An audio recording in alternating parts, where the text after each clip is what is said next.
Did an objection ever cause a judicial mistrial? Have you ever wondered if an objection in court could lead to a mistrial? It might sound surprising, but yes, it can happen. However, it is not the objection itself that causes the mistrial, but rather the situation surrounding it. In the trial phase of the judicial process, attorneys raise objections to challenge evidence, testimony, or procedural issues.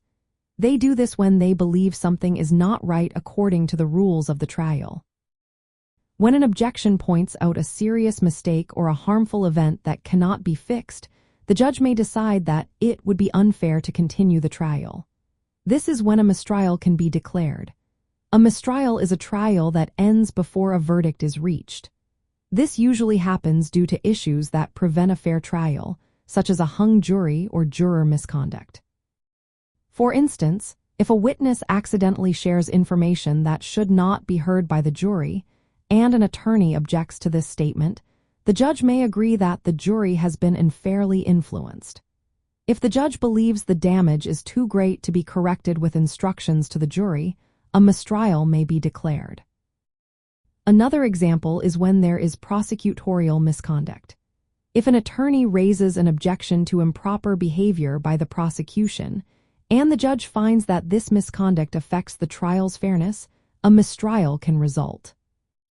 Judges have the authority to declare a mistrial either on their own or in response to a request from one of the parties involved. The legal standard often referred to is manifest necessity.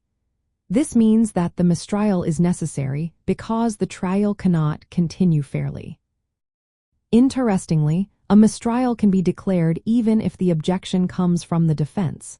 If the error affects the defendant's right to a fair trial, the judge may still choose to declare a mistrial.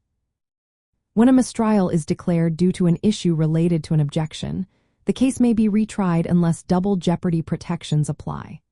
Courts have determined that if a defendant requests a mistrial due to errors made by the prosecution or the court, a retrial is usually allowed.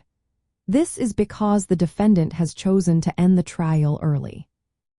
In summary, objections during a trial can indeed lead to a mistrial if they highlight serious errors or events that compromise the fairness of the trial and cannot be fixed by other means. The judge carefully considers the impact of the objection and may declare a mistrial to ensure that justice is served properly.